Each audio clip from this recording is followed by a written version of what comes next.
What's going on, baby? How you doing?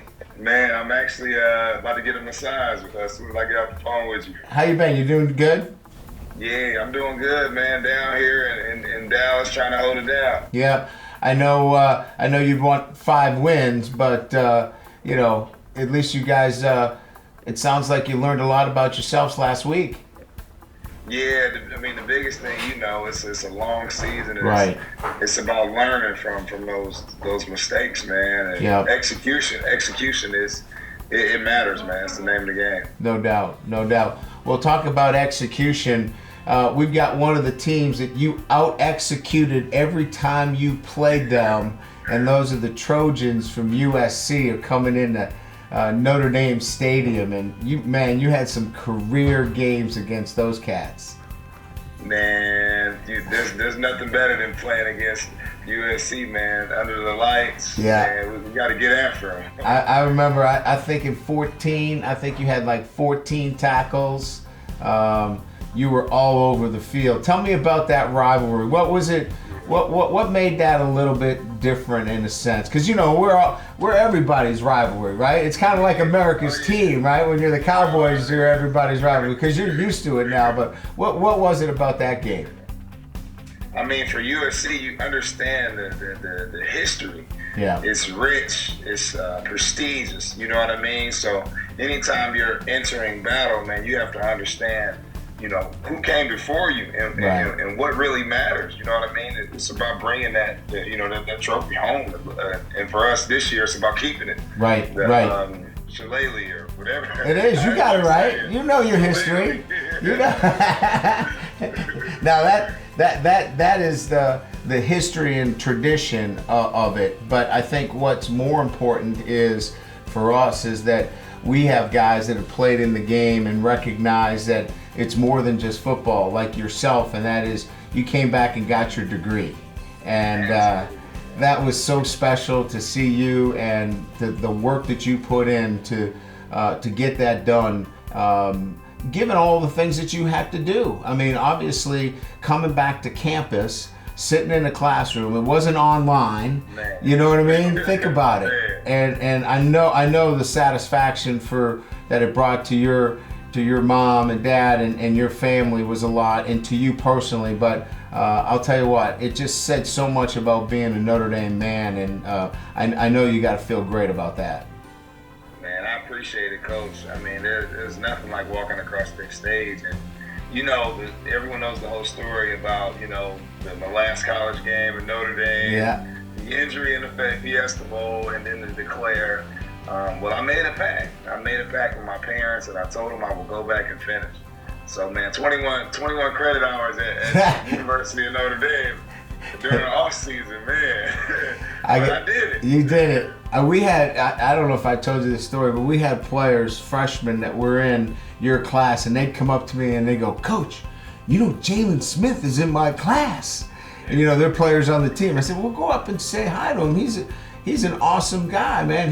He'll be happy to talk to you." "Oh, no, I can't say hi to Jaylon Smith." I said, "He's human. He's a real guy. So don't worry about it." And talk about the work that you've done in your community. I mean, the thing, the passionate venture capital investor. I mean, that. Can you talk a little bit about what you've been able to do with that as somebody in your community, in particular, Fort Wayne, and that's an incredible initiative. Absolutely, man.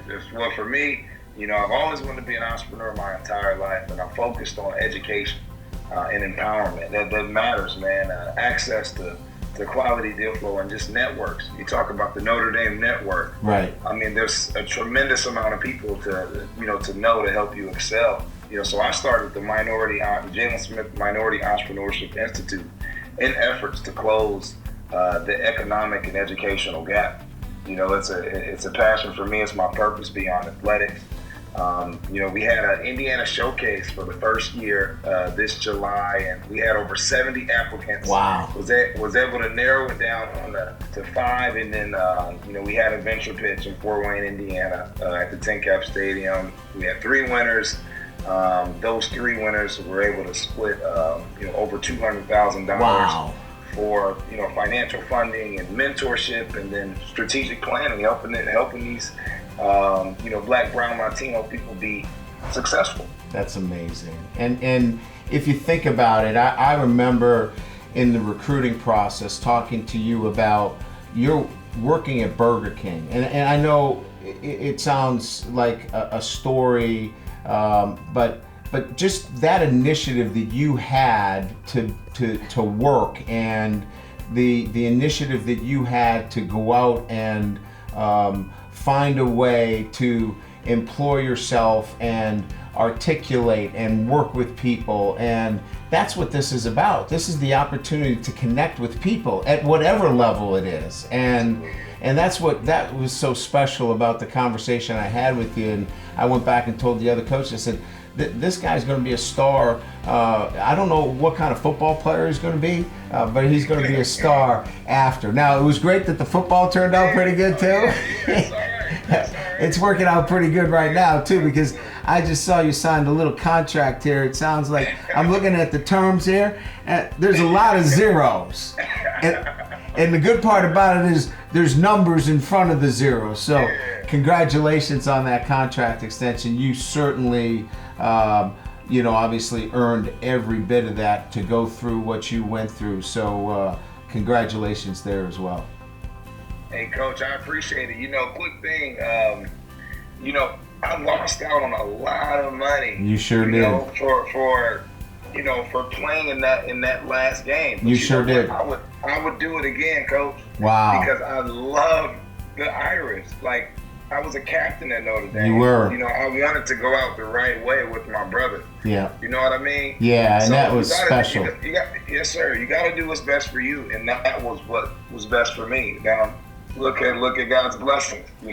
Well, it's emblematic of clear-eye view, right? And yes, you had a vision, and you stuck to that vision, and you had the traits to fulfill that every single day. And that's great parents, but that's also great being a great person. And so I just can't thank you enough for what you've done for Notre Dame. We've given you an opportunity that you've taken advantage and made it so much greater. So we're just so pleased and proud of you. And you're a guy that takes a little time to give back. So thanks for spending a little time with me and giving us a chance to showcase you to all of our alums on this radio show tonight. Man, I appreciate you having me, Coach. We always preach, 4 for 40. Yeah. Well, it's true. And I'm on that track. So thanks, Coach. Well, hey, listen, let's get to big things, right? Let's go get a win, okay? Yes, sir. This Sunday. Sir. But before that, let's get a real good massage and get you ready for a good week of practice. And we'll go take care of business with USC as well. Tell everybody that they can still count on me. You got it. Thanks, my friend. Good seeing you, Jay. Thanks for your time. I appreciate it. Take care. Bye-bye.